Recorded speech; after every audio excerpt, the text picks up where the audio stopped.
So anybody want to do a quick DNA test to see if you have what it takes to become an entrepreneur? Anybody want to do that? Yes or no? You don't want to, we can skip this if you don't want to do that. Let's figure out real quick if you got what it takes to become an entrepreneur. You know you're an entrepreneur if you're restless and no achievement is ever enough. Who's like that? Who is, nothing you ever do is enough, right? Anybody a control freak? Any control freaks here? Hey, you know who the real control freaks are? Those who didn't raise their hands. You are the real control freaks. We know who you are. Give me a break. I'm not a control freak. You're a masochist. Any masochist in the room? Anybody knows what a masochist is? Any masochist in the room? Craziness, huh? That's entrepreneur sometimes. Anybody have a love-hate relationship with money? Raise your hand if you got a love-hate relationship with money. Anybody was a black sheep of the family? Maybe even a dropout? No black sheeps here, folks. This is the church-going people. Praise the Lord. God bless this group on this side. No black sheep. Raise your hand if you were a black sheep in a family and you did something that most people didn't do. We got a lot of them here. Anybody ever was called crazy? Did anyone say, you're crazy? Yes? Anyone somewhat introverted, but do you know what that means also? That's like people who have like 7 personalities and you have no idea who's showing up today. Okay, who are you today? Today she's pissed off at me. I can see the look on her face. No, today she's happy. That's good. We have the happy Sherry today. Anybody like sports? Anyone likes competition? If you like competition, you have the entrepreneur DNA in you.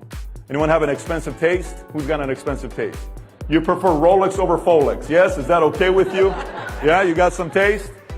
Good at telling stories? Strong work ethic? Anyone ever sold anything as a kid? Raise your hand if you ever sold anything as a kid. Hey, why don't you tell us if anybody sold anything as a kid that was legal? Just tell us anything you sold. Some of you guys raise your hand one back down. What'd you sell as a kid? Chicharrones. Okay, what'd you sell over here as a kid?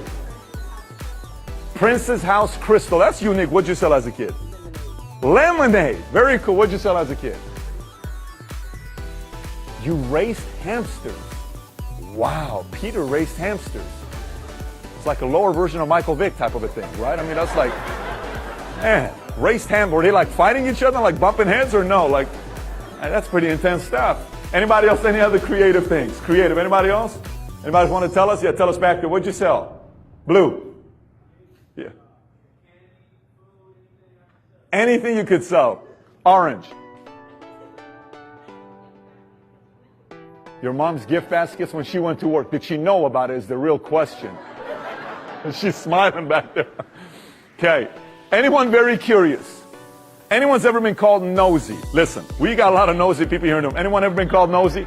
Believe it or not, in family and friends, it's not good to be nosy, but in business, if you're nosy, it's very, very good. It makes you good money. Anyone somewhat shameless? You could care less what people think about you. Raise your hand. It's great to see all these embarrassing people here who are shameless, right? Shameless. You know what's crazy? Do you know how many people I see and say, that person would be incredible as an entrepreneur, but they'll probably never find out because they're never going to try to become an entrepreneur. That drives me nuts. I see someone like, does this guy really understand how incredible of an entrepreneur they can make? But they're afraid they never do it.